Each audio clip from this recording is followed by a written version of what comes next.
الشيطان الرجيم. بسم الله الرحمن الرحيم.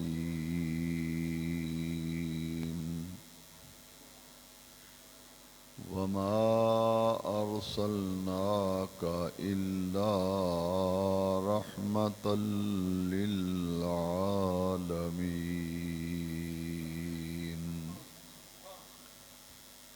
وقال تبارك وتعالى في القرآن المجيد في مقام آخر: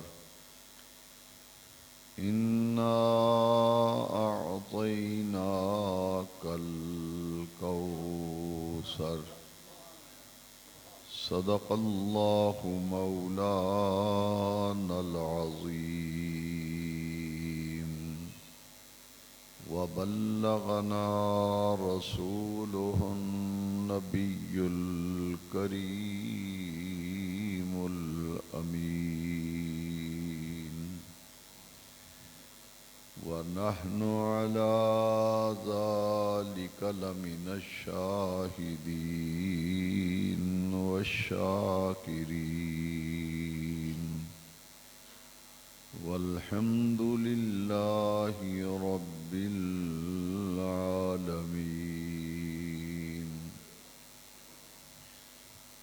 قد قال الله تبارك وتعالى عز وجل في شان حبيبه ونبيه مخبرا وآمرا: إن الله وملائكته يصلون على النبي يا أيها الذين آمنوا صلوا عليه وسلموا تسليما. الصلاة والسلام عليك يا سيدي يا رسول الله، وعلى آلك وأصحابك يا سيدي يا خاتم النبيين.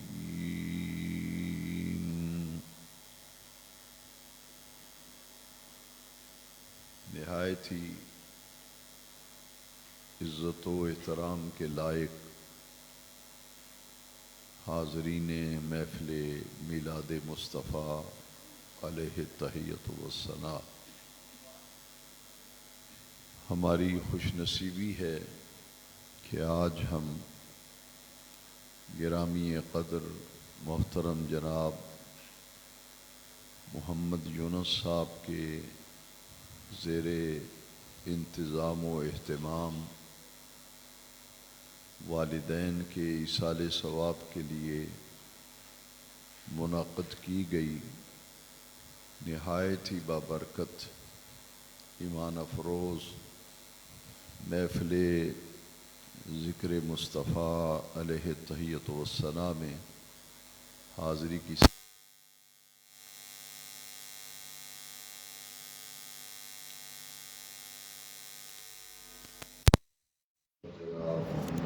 صاحب کے والدین مرحومین کی مغفرت فرما کر جنت الفردوس میں اللہ تعالیٰ ان کے درجات کو بلند فرمائے، اور جس اخلاص کے ساتھ اور جس محبت کے ساتھ انہوں نے ایصال ثواب کی یہ محفل منعقد کی، اللہ تعالیٰ قبول فرما کر ان کے رزق میں اور دین و دنیا کے تمام معاملات میں خیر و برکت عطا فرمائے۔ مجھ سے قبل آپ نے عزیز القدر صاحبزادہ محمد محتشم رضا قادری نوری زید شرفہ سے یہ سنا کہ اہل ایمان پر اللہ تعالیٰ کا بڑا ہی کرم ہے۔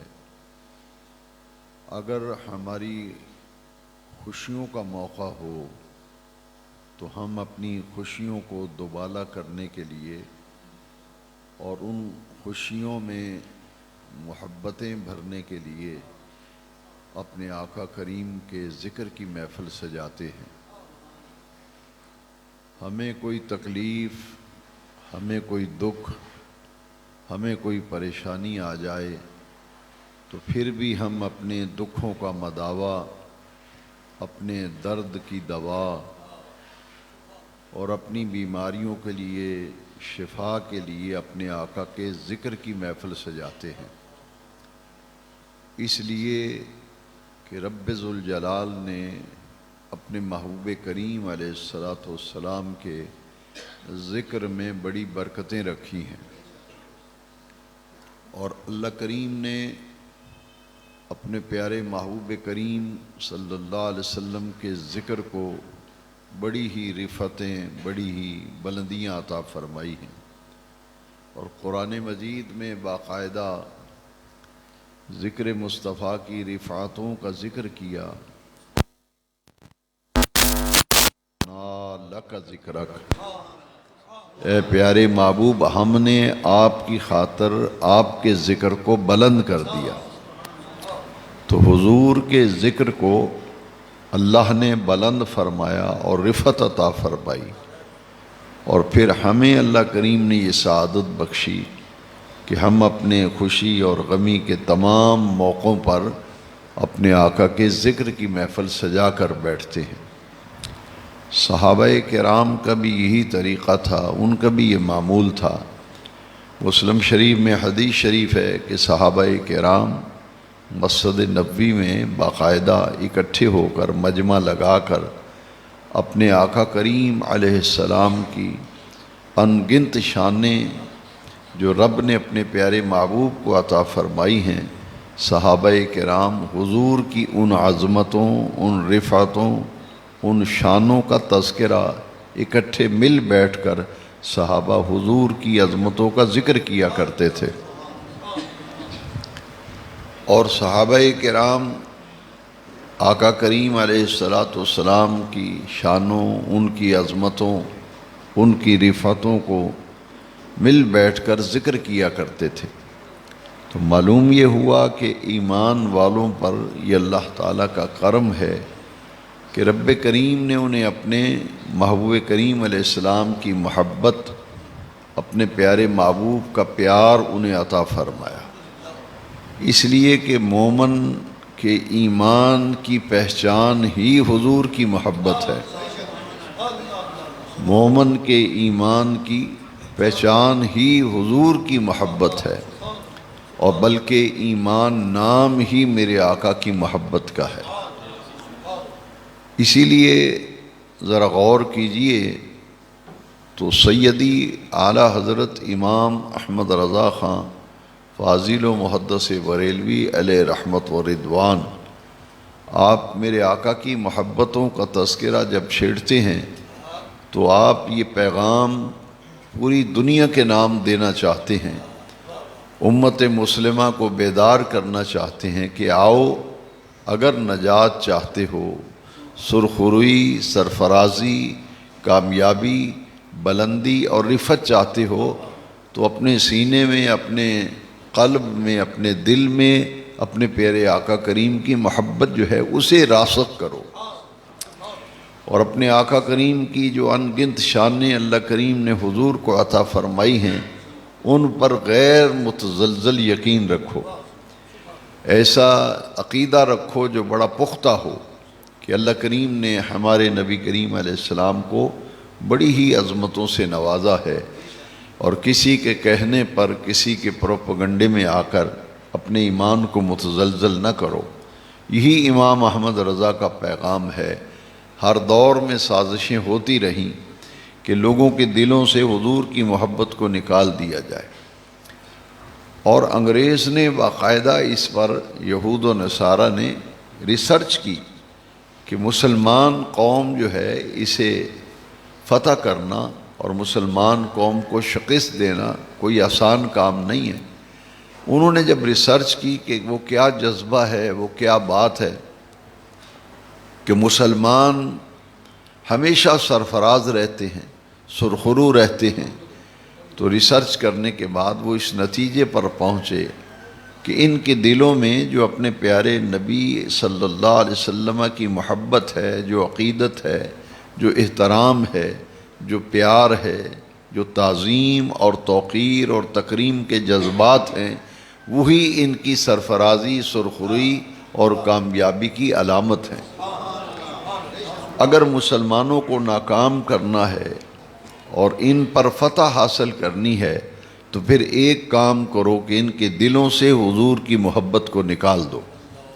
ڈاکٹر اقبال نے بھی اس سازش کو بے نقاب کیا، اور اقبال نے کہا کہ غیر مسلم قوتیں یہ کہتی ہیں کہ وہ فاقہ کش جو موت سے ڈرتا نہیں ذرا، وہ فاقہ کش جو موت سے ڈرتا نہیں ذرا، روح محمد اس کے بدن سے نکال دو صلی اللہ علیہ وسلم۔ یہی تو روح محمد ہی تو ایمان ہے جی، حضور کی محبت جو ہے وہی تو اصل ایمان ہے۔ لہٰذا جب حضور کی محبت دلوں سے نکل گئی تو مسلمان پھر زندہ نظر آئے گا لیکن حقیقت میں مردہ ہوگا۔ جب روح ہی حضور کی محبت ہے تو روح نکل جائے گی تو پھر یہ مردہ ہیں، پھر انہیں شکست دینا پھر کوئی مشکل کام نہیں، بس ان کے دلوں سے حضور کی محبت کو نکال دیا جائے۔ یہ پلاننگ اور سازش کی گئی، اور پھر مسلمانوں کے دلوں سے حضور کی محبت، پیارے نبی کریم علیہ السلام کا پیار، آپ کی عقیدت نکالنے کے لیے پوری قوتیں جو ہیں وہ مسلمانوں خلاف اٹھ کھڑی ہوئیں، اور ہر جگہ یہ کوشش شروع ہو گئی، اور اس کے لیے مختلف ہیلے بہانے بنائے گئے، کتابیں بھی لکھی گئیں، بڑے بڑے مولویوں کو خریدا گیا جنہوں نے یہ کہا کہ نبی کی تعظیم اور احترام کی ضرورت نہیں ہے، بس نبی کا اتنا ہی احترام کرنا چاہیے جتنا کہ گاؤں کے چودھری کا احترام ہوتا ہے۔ یہ اسی سازش کا حصہ تھا۔ لہٰذا اللہ تبارک و تعالی نے اپنے محبوب علیہ السلام کے غلاموں میں سے کچھ ہستیوں کو یہ توفیق بخشی جنہوں نے اپنی ساری زندگیاں لوگوں کے دلوں میں حضور کی محبت کو ہمیشہ بیدار رکھنے اور اسے پختہ رکھنے کے لیے اپنی زندگیاں وقف کر دی تھی۔ اور میرے نزدیک سچا عاشق رسول جو ہے اس کی پہچان یہ ہے کہ وہ اپنے چاہنے والوں، اپنے تعلق رکھنے والوں، اپنے سے وابستہ افراد کے دلوں میں کوٹ کوٹ کر حضور کی محبت کو بھر دے۔ اور یہی کام ہمارے بزرگوں نے کیا، یہی کام ہمارے بزرگوں نے کیا کہ لوگوں کے دلوں میں حضور کی محبت کو کوٹ کوٹ کر بھر دیا۔ ان ہستیوں میں سے بر صغیر پاک و ہند میں محسن ملت، جنہیں دنیا اعلیٰ حضرت کہتی ہے، جو اپنے وقت کے مجدد تھے، آپ نے دیکھیے کتنی خوبصورتی سے ہمیں ایسا راستہ بتایا ہے جو نجات کا راستہ ہے، جو جنت کا راستہ ہے، جو اللہ کریم کی رضا کا راستہ ہے۔ جو جنت میں جانا چاہتا ہے، جو ہدایت چاہتا ہے، جو نجات چاہتا ہے، اعلیٰ حضرت وہ راستہ دکھاتے ہیں۔ وہ کیا ہے؟ آپ کی ربائی ہے، آپ فرماتے ہیں اللہ کی سرتب قدم شان ہے، یہ اللہ کی سرتب قدم شان ہے، یہ انسان نہیں انسان، وہ انسان ہے یہ، قرآن تو ایمان بتاتا ہے انہیں، ایمان یہ کہتا ہے کہ میری جان ہے یہ۔ اب یہ جو آخری جو شعر ہے یہ قابل توجہ ہے، قرآن تو ایمان بتاتا ہے انہیں اور ایمان یہ کہتا ہے کہ میری جان ہے یہ۔ تو یہ حضور کی محبت اگر مل جائے تو یہ بہت بڑا سرمایہ ہے۔ اور جن لوگوں کے دلوں میں پھر حضور کی محبت ہوتی ہے، دیکھیے پوری حضور کی امت میں وہ کتنے خوش نصیب لوگ تھے جنہوں نے حضور کا کلمہ پڑھا اور حضور کی ظاہری حیات طیبہ کا زمانہ بھی پایا اور حضور کی زیارت سے بھی مشرف ہوتے رہے۔ ان کو صحابہ کرام کہتے ہیں رضوان اللہ تعالی علیہم اجمعین۔ اب ذرا غور کریں کہ صحابی کیا ہوتا ہے؟ دنیا کے تمام اولیاء کاملین جمع کر لیے جائیں تو کسی ایک صحابی کی گرد راہ کو نہیں پہنچتے۔ صحابیت اتنا اونچا درجہ ہے، صحابی ہونا اتنا اونچا مقام ہے کہ تمام اولیاء کاملین مل کر بھی اس کے قدموں کی خاک تک نہیں پہنچ سکتے۔ صحابیت ایسا شرف ہے۔ لیکن آپ غور کریں اور بڑی محبت سے ذرا سنیں یہ بات کہ وہ کس چیز نے انہیں صحابی بنایا۔ جیسے نماز پڑھنے والا نمازی بنتا ہے، نماز پڑھنے والا نمازی بنتا ہے، اور حج کرنے والا حاجی بنتا ہے، اور جہاد کر کے واپس آنے والا غازی بنتا ہے۔ تو یہ صحابی جو مقام ہے، نماز نے بندے کو نمازی بنا دیا، حج نے بندے کو حاجی بنا دیا، جہاد نے بندے کو غازی بنا دیا۔ تو یہ صحابی کیسے بنتا ہے؟ دیکھیے ایک ہی عمل ہے، ایک ہی عمل ہے، وہ ایمان کی حالت میں چہرہ مصطفیٰ کی زیارت ہے، اور ایمان کی حالت میں حضور کی زیارت و دیدار کرے، اور ایمان کی حالت میں ہی دنیا سے رخصت ہو جائے۔ اس خوش نصیب کو صحابی کہتے ہیں۔ یعنی نماز وہاں نہیں پہنچی، روزہ وہاں نہیں پہنچا، دنیا کے سارے نمازی جمع ہو جائیں، دنیا کے سارے روزے دار جمع ہو جائیں، دنیا کے سارے حاجی جمع ہو جائیں، دنیا کے سارے غازی جمع ہو جائیں، وہ صحابی کی قدموں کی خاک کو نہیں پہنچ سکتے۔ کیوں؟ پھر سوچنا پڑے گا کہ نماز وہ کام نہ کر سکی، روزہ وہ کام نہ کر سکا، حج وہ کام نہ کر سکا، جہاد وہ کام نہ کر سکا، جو محبت سے حضور کے چہرے کو ایمان کی حالت میں دیکھنے نے کام کیا تھا۔ تو ایمان کی حالت میں حضور کے چہرہ پاک کی زیارت کرنا یہ ایک ایسا عمل ہے جس نے میرے آقا کے جان نثاروں غلاموں کو صحابی ہونے کا مقام اور مرتبہ دلوایا۔ تو پتہ یہ چلا کہ حضور نبی کریم علیہ السلام کو اللہ کریم نے اتنی اونچی شانیں عطا فرمائی ہیں کہ آپ کے محض ایمان کی حالت میں چہرہ پاک کی زیارت کرنے اور ایمان کی حالت میں دنیا سے چلے جانے سے بندہ صحابی بنتا ہے۔ اور پھر صحابہ کو کیا مقام ملا؟ دیکھو ایک ہی عمل ہے نا، صحابہ نمازی تو تھے ہی، روزے بھی رکھتے تھے، ان کی تو کوئی نماز قضا بھی نہیں ہوتی تھی، وہ تو روزے دار، نمازی، حاجی، غازی، پرہیزگار سارے مقام تھے، لیکن ان اعمال کی وجہ سے وہ صحابی نہیں بنے، ان اعمال کی وجہ سے صحابی نہیں بنے۔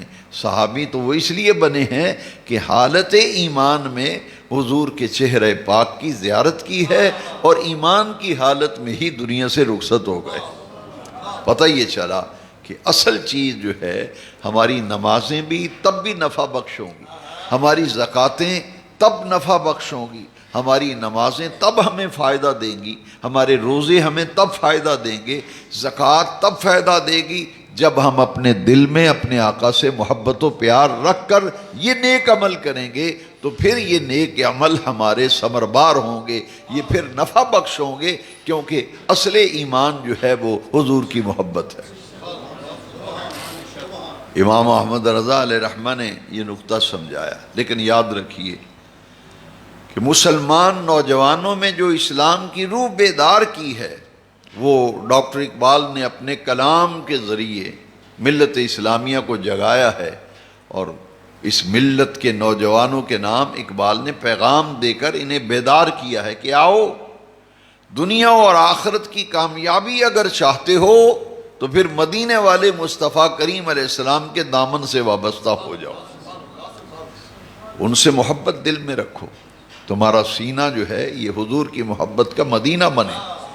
اقبال نے بڑی خوبصورتی سے پیغام دیا۔ دیکھیے ایک مقام پر اقبال کہتے ہیں قوت عشق سے ہر پست کو بالا کر دے، دہر میں اسم محمد سے اجالا کر دے۔ قوت عشق سے ہر پست کو بالا کر دے، دہر میں اسم محمد سے اجالا کر دے، صلی اللہ علیہ وسلم۔ کہ حضور کا عشق جو ہے یہاں نیچے سے اٹھا کر بندے کو اوپر لے جاتا ہے، پستی سے بلندی کی طرف اگر کوئی لے جا کرنے والی شے ہے تو وہ حضور کا عشق ہے۔ قوت عشق سے ہر پست کو بالا کر دے، دہر میں اسم محمد سے اجالا کر دے صلی اللہ علیہ وسلم۔ کہ اگر دنیا میں اجالا ہوگا اور یہ ظلمت اور یہ کفر اور شرک کے اندھیرے دور ہوں گے، گمراہی اور ضلالت کے اندھیرے اگر دور ہوں گے، تو وہ ایک ہی ہے کہ پوری دنیا میں محمد مصطفیٰ صلی اللہ علیہ وسلم کی محبت کا نور جو ہے اسے پھیلاؤ گے، تو نور محمدیہ کی محبت محمدیہ کا نور جب پھیلاؤ گے تو پھر ہر طرف اجالا ہی اجالا ہوگا۔ تو اتنی بڑی قوت ہے، اور یہی وجہ ہے کہ نبی کریم علیہ السلام نے صحابہ کرام کے بارے میں فرمایا، ہر بندے کو ہدایت کی ضرورت ہے نا، ہر بندہ چاہتا ہے کہ اللہ تعالیٰ ہدایت دے۔ جس کی اولاد ذرا غلط راستے پہ چلے یا نافرمان ہو جائے، بھٹک جائے، تو پھر اس کے والدین کہتے ہیں جی اے میرا منڈا ایدے واسطے بھی کو دعا مانگو، اللہ انہوں بھی ہدایت دے وے، انہوں بھی کوئی ہدایت آوے۔ پتہ یہ چلا کہ ہدایت بہت بڑی کوئی نعمت ہے جس کے لیے لوگ مانگتے ہیں، بلکہ حدیث شریف میں دعا ہے، اللہ سے ہدایت مانگا کرو، تقوی مانگا کرو، اللہم انا نسألک الہدی والتقی والعفاف والغنی۔ یہ حدیث شریف میں دعا ہے کہ یا اللہ ہم تجھ سے ہدایت مانگتے ہیں، ہمیں ہدایت کا نور عطا کر، اور پھر دعا مانگتے ہیں والتقی، اور ہمیں تقوی کی نعمت عطا کر۔ اب یہ نعمتیں جو ہیں تو حضور اس کی نعمت ہدایت کے لیے کیا فرماتے ہیں؟ حضور فرماتے ہیں اصحابی کالنجوم، اصحابی کالنجوم بأیہم اقتدیتم اہتدیتم۔ فرمایا میرے تمام صحابہ یہ ستاروں کی مثل ہیں، یہ ستاروں کی مانند ہیں، یہ ستاروں کی طرح ہیں۔ بأیہم اقتدیتم اہتدیتم، میرے صحابہ میں سے جس کی بھی اقتداء کرو گے ہدایت پا جاؤ گے۔ معلوم یہ ہوا کہ اس دور میں جس میں سے ہم گزر رہے ہیں، اگر کوئی بندہ چاہتا ہے کہ مجھے پتہ چلے کہ ہدایت کیا ہے، گمراہی کیا ہے، بہت لوگ دعوے دار ہیں کہ ہم حق پر ہیں، ہم سچے ہیں، تو ہمارا دین ہمیں یہ سکھاتا ہے کہ اگر تم ہدایت چاہتے ہو، ہدایت کے راستے پہ چلنا چاہتے ہو، تو پھر تمہارے پیارے نبی کریم، ہمارے پیارے نبی کریم صلی اللہ علیہ وسلم فرمایا کہ سن لو، آگاہ ہو جاؤ، خبردار ہو جاؤ، میرے تمام صحابہ یہ آسمان ہدایت کے درخشندہ ستارے ہیں۔ آسمان ہدایت کے ستارے، درخشندہ ستارے کون ہیں؟ صحابہ۔ اور پھر حضور نے پھر فرمایا بِأَيِّهِمْ اِقْتَدَيْتُمْ اِحْتَدَيْتُمْ، اگر تم ہدایت چاہتے ہو تو میرے صحابہ کی پیروی کرو، میرے صحابہ کے طریقے پہ چلو۔ تو جو صحابہ کے طریقے پہ چلے گا تو وہ صحابہ کے طریقے پر چلنا اسے کہاں پہنچائے گا، کس منزل پہ پہنچائے گا؟ جس منزل پہ پہنچائے گا اس منزل کا نام ہدایت ہے۔ تو صحابہ کی پیروی بندے کو ہدایت تک پہنچاتی۔ اب صحابہ کا حضور سے محبت، حضور سے پیار مثالی ہے، تبھی تو فرمایا نا کہ میرے تمام صحابہ آسمان ہدایت کے درخشندہ ستارے ہیں۔ صحابہ ستاروں کی طرح ہیں، ستاروں کی مانند ہیں، ستاروں کی مثل ہیں، جس کی بھی پیروی کرو گے، اقتداء کرو گے، وہ تمہیں ہدایت مل جائے گی۔ تو صحابہ کی اقتداء اگر کرنا چاہتے ہیں، بلکہ قرآن مجید میں اللہ تبارک و تعالی نے اس حقیقت کو سورہ بقرہ میں باشگاف الفاظ میں قرآن اعلان کر رہا ہے، قرآن اعلان کر رہا ہے کہ دنیا والو اس طرح ایمان لاؤ اللہ پر اور اللہ کے رسول پر، اس طرح ایمان لاؤ جس طرح میرے محبوب کے صحابہ ایمان لائے۔ بس اتنی بات کافی تھی کہ اللہ پر ایمان لاؤ، تمہاری نجات ہو جائے گی، اللہ کے محبوب پر ایمان لاؤ۔ لیکن اللہ کریم نے شرط لگائی، کیا کیا؟ شرط لگائی سورہ بقرہ میں فَإِنْ آمَنُوا بِمِثْلِ مَا آمَنْتُمْ بِهِ۔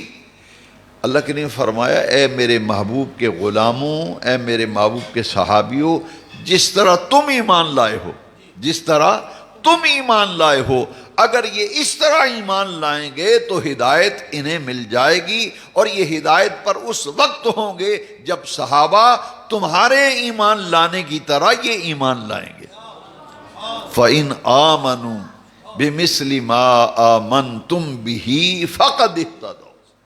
یہ شرط لگائی اللہ نے، جو بھی ایمان لائے تو کیسے ایمان لائے؟ جیسے نبی پاک کے صحابہ ایمان لائے۔ تو جو صحابہ کی طرح ایمان لائے گا، اور آسان لفظوں میں جو اللہ کو اس طرح مانے جس طرح صحابہ نے مانا، جو نبی کریم کو اس طرح مانے جس طرح حضور کے صحابہ نے مانا، تو ہدایت اس کے پاس ہوگی۔ اور جو مانتا رہے اور دعوے کرتا رہے لیکن اس کا ماننا صحابہ کے ماننے سے نہ ملے گا، اس کے پاس ہدایت نہیں۔ ہدایت صرف اس کے پاس ہے جو نبی پاک کا اس طرح کلمہ پڑھے جس طرح صحابہ نے پڑھا تھا، وہ حضور کے بارے میں وہ عقیدہ رکھے جو صحابہ کرام نے عقیدہ رکھا تھا۔ معلوم یہ ہوا کہ صحابہ تو معیار ہدایت ہے نا، اور میرے آقا کریم کو اللہ تبارک و تعالی نے تمام جہانوں کے لیے سراپا رحمت بنا کے بھیجا۔ وما ارسلناک الا رحمت للعالمین، حضور پوری کائنات کے رسول ہیں، پوری کائنات کے لیے رحمت ہیں۔ اللہ کی شان ہے کہ وہ رب العالمین ہے، اور اس کے محبوب پاک کی یہ شان ہے کہ وہ رحمت للعالمین، وہ سارے جہانوں کا رب ہے، اور اس کے پیارے محبوب تمام جہانوں کے لیے سراپا رحمت بن کر تشریف لائے۔ تو یہ جو رحمت کائنات ہیں، رحمت مجسم ہیں، جن کی نبوت و رسالت اور جن کی رحمت تمام جہانوں کے اپنے دامن میں لیے ہوئے ہے، حضور کی رحمت بھی، حضور کی نبوت بھی، حضور کی رسالت بھی عالمین کو اپنے دامن لطف و کرم میں لیے ہوئے ہے، تو اس محبوب کریم کا صحابہ نے کیسے ادب کیا، حضور کی محبت کے وہ کیا مناظر تھے جو ہمیں صحابہ کی زندگیوں میں نظر آتے ہیں۔ ان میں چند باتیں میں عرض کروں گا۔ دیکھیے کہ حضور سے محبت کے طریقے اور انداز، صحابہ حضور سے کس طرح پیار کرتے تھے۔ میرے آقا کریم صلی اللہ تعالیٰ علیہ وسلم، آج دنیا اپنی رشتہ داریوں اور اپنے تعلقات کو دین پر فوقیت دیتی، صحابہ کا یہ طریقہ نہیں تھا۔ وہ ہر رشتے پر، ہر تعلق پر حضور کی محبت کو ترجیح دیتے تھے۔ حضرت سیدنا ابوبکر صدیق، صحابہ تو معیار ہدایت ہے نا بھائی، تو صحابہ کو دیکھو حضور سے کیا محبت اور کیا پیار تھا صحابہ کا۔ سیدنا صدیق اکبر کا سگا بیٹا ہے، اسلام کا پہلا مارکہ جو ہے غزوہ بدر ہے، یہ 17 رمضان شریف، یہ رمضان شریف کا مہینہ جو 2 دن بعد آ رہا ہے، اس کی 17 تاریخ کو غزوہ بدر ہوا تھا، حق اور باطل کا پہلا مارکہ۔ اور اس میں حضرت سیدنا صدیق اکبر کا بیٹا ابھی مسلمان نہیں ہوا تھا، وہ تھا کافروں کے لشکر میں، مسلمانوں کے خلاف لڑنے کے لیے آیا تھا صدیق اکبر رضی اللہ عنہ کا بیٹا۔ جب وہ بعد میں مسلمان ہو گئے تو مسلمان ہونے کے بعد گھر میں بیٹھے تھے تو اور پرانی باتیں گھر میں شروع ہو جاتی ہیں، پرانی بات کو چلی نا، تو سیدنا صدیق اکبر کا بیٹا حضرت ابوبکر صدیق سے کیا کہتا ہے؟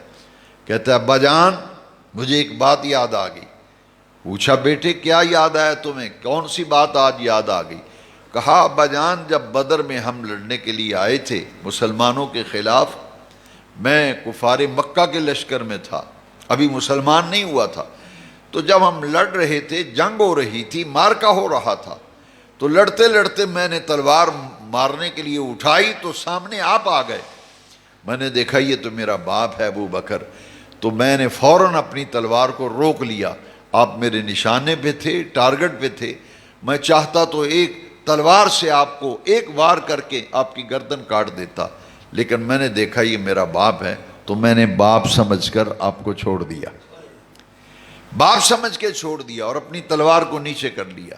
سیدنا صدیق اکبر نے یہ بات سن کر جو جواب دیا نا، وہ دلوں پر لکھنے کے قابل ہے۔ یہ ہے کہ قرآن کہہ رہا ہے کہ صحابہ کی یہ شان ہے، یہ مقام ہے، یہ مرتبہ ہے کہ ان کے ایمان لانے کی طرح ایمان لاؤ، جس طرح انہوں نے حضور کو مانا ہے اس طرح میرے محبوب کو مانو۔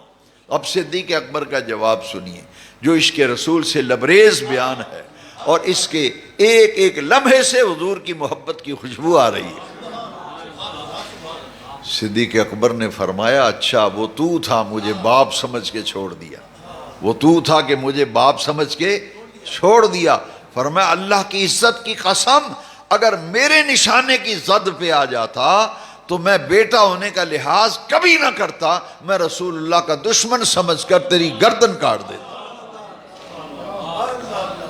میں رسول اللہ کا دشمن سمجھ کر تیری گردن کاٹ۔ سگا بیٹا ہے، بیٹا کہتا ہے میں باپ ہم سے چھوڑ دیا، تو محبت اس درجے میں تھی صدیق اکبر کے دل میں، کہتے ہیں میں بیٹا ہونے کا پھر لحاظ نہیں کرنا تھا، میں نے تو پھر دیکھنا تھا بیٹا اگرچہ میرا ہے لیکن حضور کا تو دشمن ہے نا، تو اس لیے میں نے تجھے معاف نہیں کرنا تھا، تجھے قتل کر دینا تھا، تیری گردن کاٹ دینی تھی۔ تو یہ ایمان جو ہے یہ نام ہے حضور کی محبت کا۔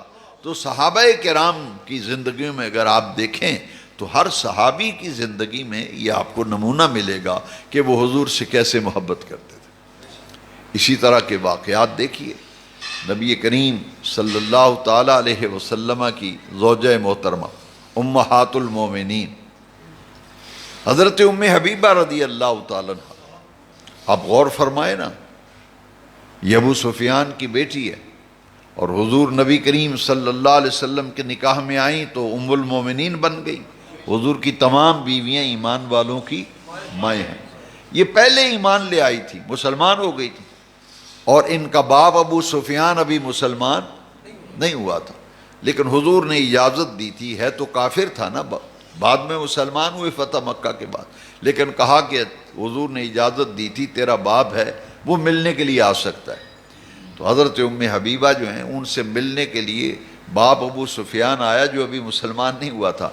تو جب سرکار مدینہ صلی اللہ علیہ وسلم کا بستر بچھا ہوا تھا پلنگ مبارک، باپ آیا تو آپ نے فوراً آقا کا بستر لپیٹ کر ایک طرف رکھ دیا اور چارپائی یا پلنگ جو تھا اسے ایک سائیڈ پہ کر دیا، اور باپ کو بڑا دکھ لگا۔ اس نے کہا کہ باپ بیٹی سے ملنے آئے، وہ تو پیٹی سے نئے بستر نکال کے بچھاتی ہے، چارپائی بچھاتی ہے، پلنگ بچھاتی ہے، میرا باپ ملنے آئے گا تو ایسی بیٹی ہے کہ تو نے بچھا ہوا بستر جو ہے وہ بھی تو میں نے لپیٹ دیا۔ تو ام حبیبہ کا جواب سنی، فرمایا تجھے پتہ ہے یہ بستر ہے کن کا؟ یہ بستر ہے کن کا؟ تیرا جسم ناپاک، تو ناپاک۔ بیٹی باپ کو کہہ رہی، کیوں؟ دل میں حضور کی محبت ہے اور کلمہ پڑا تھا، ایمان پہلے لا چکی تھی۔ انہوں نے فرمایا کہ یہ جسم تو ہے کائنات کی مقدس ترین ہستی کا، تو ناپاک، اور تو کب اس لائق ہے کہ تیرے لیے یہ بستر بچھایا جائے؟ اور میں نے بستر اس لیے اٹھایا ہے کہ یہ بستر ہے کس کا؟ یہ رحمت کائنات کا بستر ہے، یہ رحمت للعالمین کا بستر ہے، اور تیرے لیے تیرا جسم ناپاک اور وجود ناپاک، یہ کب اس لائق ہے، اس لیے لپیٹ دیا تھا۔ تو یہ باپ کے رشتے کو سامنے رکھا، لیکن دیکھیے جب سرکار کا معاملہ آیا تو پھر حضور کی محبت غالب آ گئی اور باپ کا تعلق جو ہے وہ مغلوب ہو گیا۔ صدیق اکبر سے بیٹا جب کہتا ہے تو بیٹے ہونے کا رشتہ جو ہے وہ مغلوب ہو گیا اور محبت رسول غالب آ گئی۔ فرمایا میں بیٹا ہونے کا لحاظ نہ کرتا، یہاں ام حبیبہ باپ ہونے کا لحاظ نہیں کرتی اور حضور کی محبت کو ترجیح دے رہے ہیں۔ یہ ہے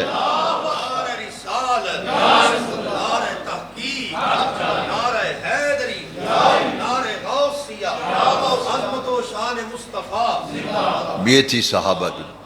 آج ہم جتنی مرضی نمازیں پڑھیں اور جتنے مرضی روزے رکھیں، سجدے کریں، اگر حضور کی محبت دل میں نہیں ہے تو کوئی عمل بھی پھر قابل قبول نہیں ہے۔ ظفر علی خان نے اسے کہا، مولانا ظفر علی خان نے کتنی پیاری بات کی ہے یہ تمام اعمال کے بارے میں۔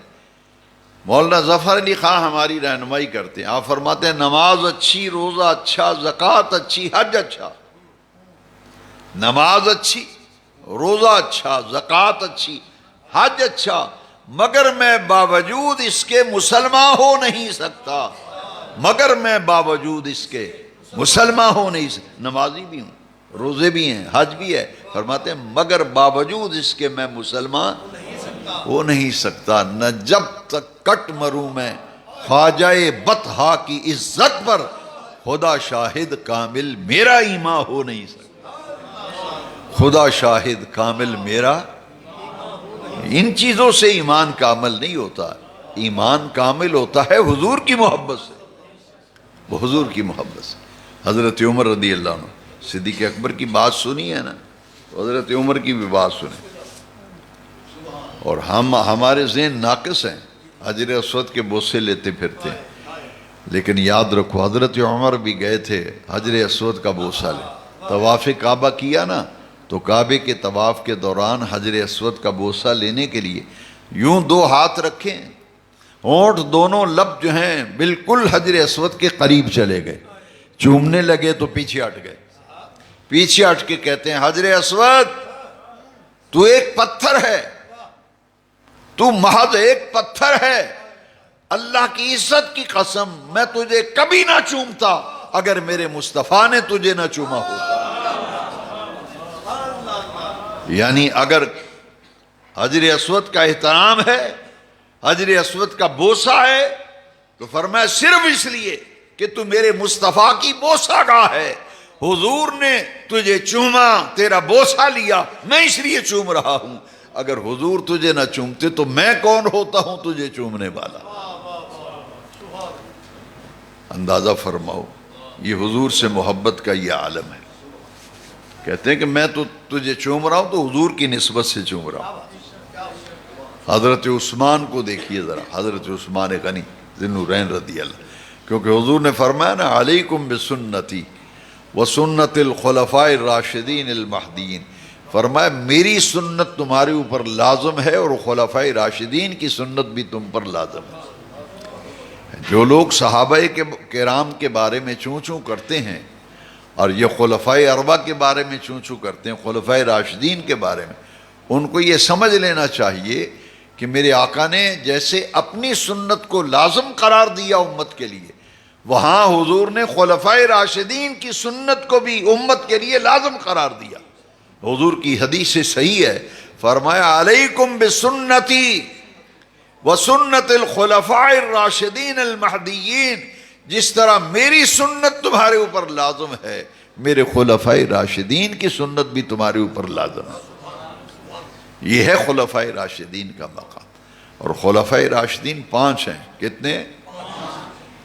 یہ خلفاء اربعہ حضرت ابو بکر و عمر و عثمان و علی رضی اللہ عنہم, یہ 4 خلفاء, انہیں خلفاء اربعہ کہتے ہیں.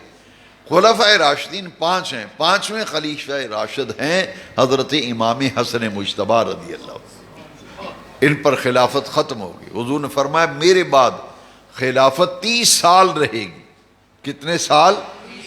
30 سال میرے بعد خلافت رہے گی. تو یہ خلافت چونکہ 30 سال ہے, حضرت امام حسن مجتبی 6 مہینہ خلیفہ رہے تھے. 6 مہینے. ان کے 6 مہینے اگر نکال دیے جائیں, حضرت ابو بکر, حضرت عمر, حضرت عثمان, حضرت علی رضی اللہ عنہم, ان 4 خلفاء کا اگر زمانہ شمار کیا جائے تو پھر 30 سال پورے نہیں ہوتے. یہ 30 سال پورے ہوتے ہیں حضرت امام حسن مجتبی کے 6 مہینے شامل کیے جائیں.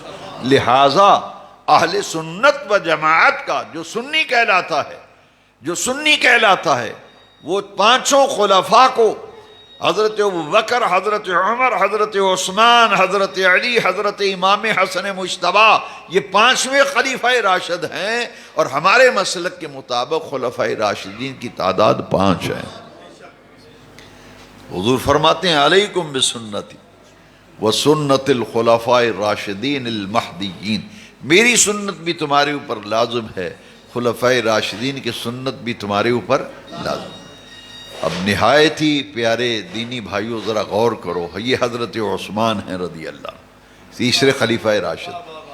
صلح حدیبیہ کے موقع پر, بیعت رضوان کے موقع پر, تو حضور نے مذاکرات کے لیے حضرت عثمان کو مکے میں بھیجا تھا کہ جاؤ قریش مکہ سے مذاکرات کرو. یہ میرے آقا کے نمائندے اور ترجمان بن کر قریش مکہ سے مذاکرات کے لیے جب مکہ شریف گئے تو مکے کے جو بڑے بڑے چودھری اور سردار تھے وہ حضرت عثمان کا حیا کرتے تھے. پرانے تعلقات تھے, اگرچہ وہ کافر تھے لیکن حضرت عثمان کا ان کو حیا تھا, ان کی عزت کرتے تھے. جب مذاکرات کے لیے حضرت عثمان گئے تو انہیں پرانی تعلقات اور حیا کی وجہ سے انہوں نے کہا کہ عثمان تمہارے نبی کو اور ان کے ساتھ آنے والے غلاموں کو تو ہم کعبے کی زیارت اور طواف کی اجازت نہیں دیں گے، لیکن تمہیں اجازت ہے، تمہیں اجازت دیتے ہیں، تم کعبے کا طواف بھی کرو، حجر اسود کا بوسہ بھی لو اور زیارت بھی کرو، تمہارے لیے اجازت ہے۔ حضرت عثمان کا جواب سنیے ذرا، کعبے کا طواف ہے اور کعبے کی زیارت ہے جی، لیکن عثمان کو کہتے ہیں کہ تمہارے نبی اور ان کے ساتھ آنے والے جان نثار صحابہ کو تو غلاموں کو اجازت نہیں، تمہیں اجازت، طواف بھی کرو، حجر اسود کے بوسے لو، کعبے کی زیارتیں کرو، تمہارے لیے اجازت۔ عثمان نے دو ٹوک الفاظ میں سینہ تان کر جواب دیا، کہا واللہ لا اطوف حتی یطوف رسول اللہ صلی اللہ علیہ وسلم۔ فرمایا شرم کرو، مجھے کہتے ہو طواف کر لو، مجھے کہتے ہو کعبے کی زیارت کرو، حجر اسود کا بوسہ لو، اور میرے آقا کو روکتے ہو، ان کے جان نثاروں کو روکتے ہو۔ تو فرمایا اللہ کی عزت کی قسم کھائی، واللہ مجھے اللہ کی عزت کی قسم، لا اطوف ہو، میں ہرگز طواف نہیں کروں گا، ہرگز کعبے کی زیارت نہیں کروں گا، ہرگز حجر اسود کا بوسہ نہیں لوں گا، حتیٰ یطوف رسول اللہ صلی اللہ علیہ وسلم، جب تک میرے آقا کعبے کا طواف نہیں کرتے۔ عثمان کون ہوتا ہے کعبے کا طواف کرنے والا؟ لاؤ، تاریخ صحابہ میں ایسی مثال نہیں ملتی۔ یہ تھا صحابہ کا حضور سے موقف۔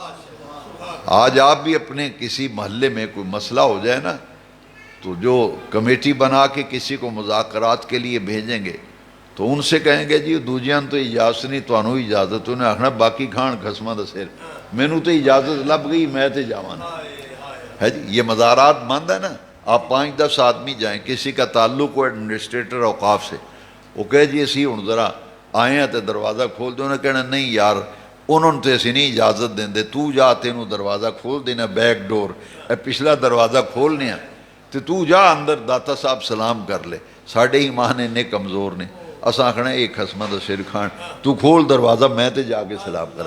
عثمان نے کہا نا میں بیک ڈور سے جانے والا نہیں، خفیہ طواف کرنے والا نہیں، حضور کو روکو اور حضور کے صحابہ کو منع کرو، تو عثمان کون ہوتا ہے طواف کرنے والا، حجر اسود چومنے والا، کعبے زیارت کرنا ہے۔ میں تو کعبے کو دیکھوں گا بھی نہیں جب تک حضور نہیں دیکھ لے۔ نعرہ تکبیر، نعرہ رسالت، نعرہ تحقیق، نعرہ حیدری، نعرہ غوثیہ، عظمت و شان مصطفیٰ، عظمت و شان صحابہ کرام۔ یہ تھی صحابہ کرام کے حضور سے۔ پھر دنیا میں ایسی مثال ہے کوئی؟ صحابہ نے سکھایا حضور سے، صحابہ نے سکھایا حضور سے محبت کیسے کرنی، صحابہ نے سکھایا ہے، تبھی تو قرآن سورہ بقرہ بھی کہہ رہی ہے فَإِنْ آمَنُوا بِمِثْلِ مَا آمَنْتُمْ بِهِ فَقَدْ اهْتَدَوْا۔ ایسے مانو پیارے نبی پاک کو جس طرح ابو بکر نے مانا، عثمان نے مانا، علی نے مانا، جس طرح میرے محبوب کے صحابہ غلاموں نے حضور کو مانا ہے، جو حضور کے بارے میں ان کا عقیدہ ہے، بلال کا عقیدہ ہے، صہیب کا عقیدہ ہے، سلمان فارسی کا عقیدہ ہے، جو ان جانثاروں کا عقیدہ ہے، حضور کے بارے میں وہ عقیدہ رکھو، اور اس عقیدے کا نام اہل سنت و جماعت، اس عقیدے کا نام اہل سنت و، یہ وہ عقیدہ ہے جو حضور کے صحابہ کا عقیدہ، کیونکہ صحابہ کرام کا حضور کے بارے میں کیا عقیدہ تھا؟ یہ تو حضور سے محبت کی جھلکیاں تھیں، کچھ مناظر تھے جو میں نے آپ کے سامنے عرض کیے۔ اب آخری یہ بتانا چاہتا ہوں کہ صحابہ حضور کے بارے میں کیا عقیدہ رکھتے تھے۔ آج لوگ یہ کہتے ہیں بس جو مانگنا ہے اللہ سے مانگنو، نبی سے مانگنا شرک ہے۔ تو پھر میں ان سے پوچھنا چاہوں گا کہ صحابہ کرام کو تو جب بھی کوئی حاجت پیش آتی تھی وہ حضور سے مانگتے تھے، وہ حضور کے پاس جاتے تھے، جیسا کہ مسلم شریف کی حدیث ہے، یہ غور سے میری طرف دیکھیں، اور یہ حدیث شریف امام مسلم نے اپنی صحیح میں سے نقل کی ہے۔ صحابہ کیا کہتے ہیں؟ یہ حضور کے صحابہ وہ ہیں، صحابہ وہ جن کی ہر صبح عید ہوتی تھی، خدا کا قرب حاصل تھا، نبی کی دید ہوتی۔ صحابہ کا کیا عقیدہ تھا؟ اٹھاؤ بخاری کے بعد مسلم شریف کا درجہ، صحیح مسلم میں حدیث شریف ہے، صحابہ کہتے ہیں ما سئل رسول اللہ صلی اللہ علیہ وسلم شیء قط فقال لا۔ صحابہ کہتے ہیں دنیا والوں کبھی ایسا نہیں ہوا کہ کسی نے نبی کریم سے کچھ مانگا ہو حضور نے نہ فرما دی ہو۔ صحابہ کہتے ہیں پوری زندگی ہم نے دیکھا، کبھی ایسا نہیں ہوا کہ کسی نے نبی پاک سے کچھ مانگا ہو، سوال کیا ہو اور حضور نے نہ فرما دی ہو، نہ کا لفظ تو ہم نے کبھی سرکار کی زبان سے سنا ہی نہیں۔ ما سئل رسول اللہ صلی اللہ علیہ وسلم شیء قط فقال لا، یہ لا کا لفظ تو حضور کی زبان پہ کبھی آئے نہیں۔ اسی لیے میرے امام فرماتے ہیں واہ کیا جود و کرم ہے شہ بطحا تیرا، نہیں سنتا ہی نہیں مانگنے والا تیرا۔ یعنی لفظ صحیح جو ہے نا یہ حضور کی بارگاہ کا منگ تھا، جب آقا سے مانگتا ہے تو آقا کی زبان سے لفظ نہیں تو کبھی کسی نے سنا ہی نہیں ہے۔ میرے آقا سے جو مانگا کسی نے سرکار نے عطا فرمایا، کیوں؟ رب نے اپنے خزانوں کا مالک بنایا نا۔ انا اعطیناک الکوثر، اے محبوب ہم نے آپ کو الکوثر عطا کیا اور خیر کثیر عطا کیا، اور دیا اس لیے ہے کہ پوری کائنات بھی محبوب تیرے دروازے پر سوالی بن کر آ جائے تو تیرے خزانوں میں کمی نہیں۔ پوری دنیا بھی حضور کے دروازے پہ جھولیاں پھیلا کے آئے، دستے سوال دراز کر کے حضور کے دروازے پہ پوری کائنات منگتا بن کے آ جائے تو حضور کے خزانوں میں پھر بھی کمی نہیں۔ کیوں؟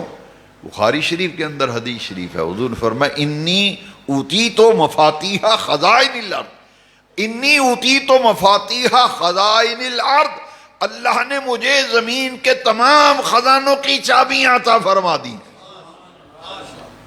حضور فرماتے ہیں مجھے زمین کے تمام خزانوں کی چابیاں عطا فرما، اعطیناک الکوثر، تمام خزانوں کی چابیاں دی۔ کیوں؟ اس لیے کہ پیارے اعلان کر دے۔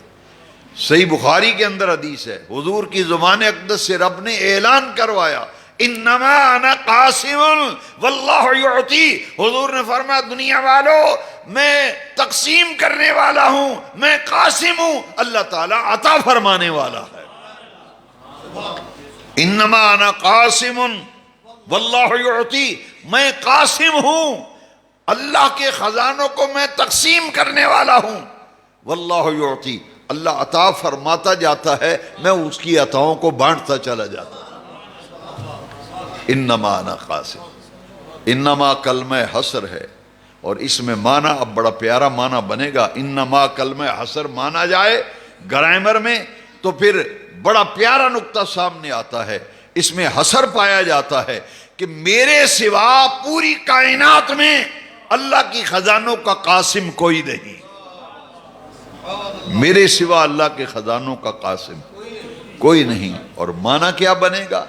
معنی کیا بنے گا کہ جس کو جو نعمت ملتی ہے دیتا رب تعالیٰ ہے، تقسیم میں مصطفیٰ کرتا ہوں۔ جب حصر کا معنی اس میں تسلیم کیا جائے، مانا جائے انما انا قاسم واللہ یعطی، تو اللہ والو پھر معنی یہ بنے گا اس بڑی کائنات میں، کائنات پست و بالا، کائنات ہست و بود میں جس کسی کو کوئی نعمت ملتی ہے وہ نعمت عطا رب تعالیٰ فرماتا ہے، اور رب کی نعمتوں کو تقسیم مدینے والے مصطفیٰ فرماتے ہیں۔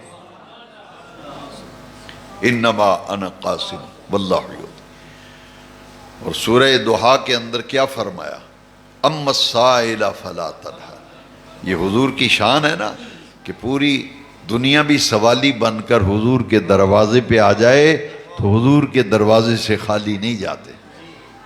یہ اللہ کی عطاؤں کو تقسیم کرنے والے۔ صحابہ تو جب بھی آئے تو حضور نے عطا کیا۔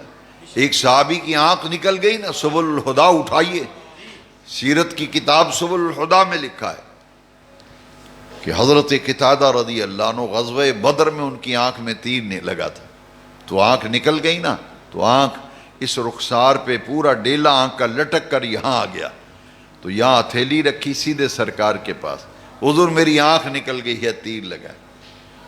جب حضور سے عرض کیا تو میرے آقا نے فرمایا اے قتادہ تجھے آنکھ دے دیں یا جنت دے دیں؟ دونوں میں سے ایک چیز لے لے۔ اپنے عاشق کو آزمایا نا، پر عاشق پہ بھی قربان، آزمائش میں 100% پورا اترا۔ ایمان سے بتاؤ اتنی تکلیف ہو تو جنت یاد ہی نہیں رہتی، مگر صحابہ کی عظمت، تبھی تو رب کے پیارے محبوب فرماتے ہیں نا میرے صحابہ آسمان ہدایت کے درخشندہ ستارے ہیں، جس کی بھی اقتداء کرو گے ہدایت پا جاؤ گے۔ اب صحابی کا عقیدہ دیکھیے، حضور فرماتے ہیں جنت دے دیں یا آنکھ دے دیں؟ دونوں میں سے ایک چیز لے لے۔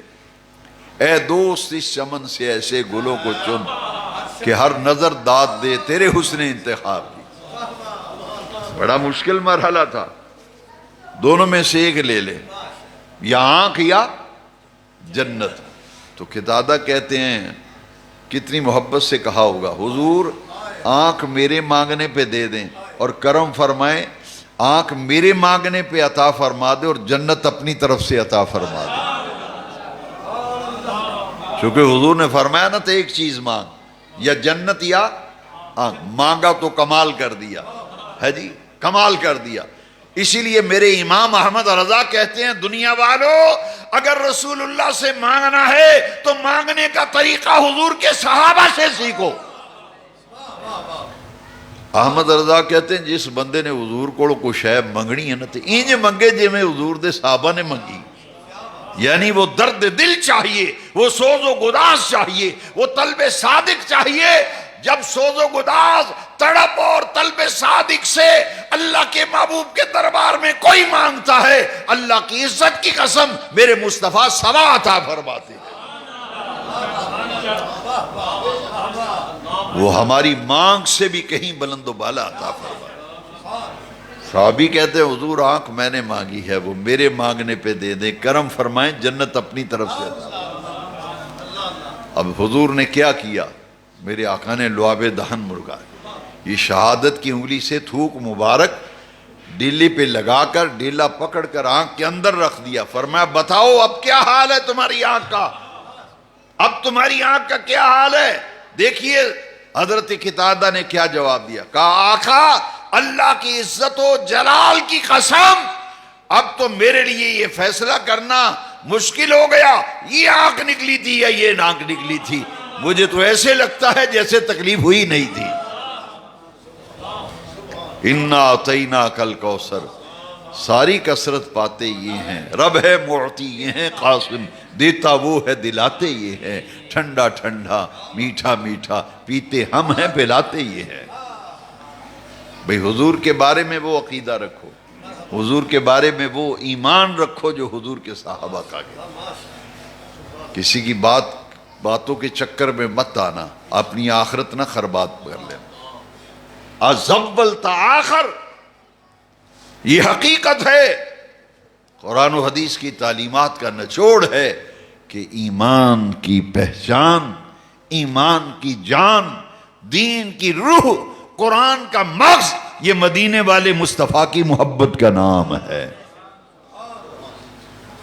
میں تو دعا کرتا ہوں اللہ حضور کی محبت میں جینا نصیب کرے، مریں تو حضور کی محبت میں، جئیں تو حضور کی محبت میں، قیامت کے دن قبروں سے اٹھے تو حضور کی محبت میں۔ یہی اصل ایمان ہے، یہی جان ایمان ہے، یہی روح ایمان ہے۔ اللہ تبارک و تعالی ایصال ثواب کی اس بابرکت محفل کو قبول فرمائے، اور جناب محترم محمد یونس صاحب اور ان کے اہل خانہ نے جن محبتوں سے یہ والدین کے ایصال ثواب کی محفل سجائی، اللہ ان کے رزق میں، کاروبار میں، دین و دنیا کے معاملات میں برکت عطا فرمائے۔ اور آپ تمام سامعین، موجودین و حاضرین و ناظرین جس محبت سے آئے، میں آپ سب کے لیے دعا کرتا ہوں اللہ سب کو عزتیں، عظمتیں، برکتیں عطا فرمائے۔ وآخر دعوانا ان الحمدللہ۔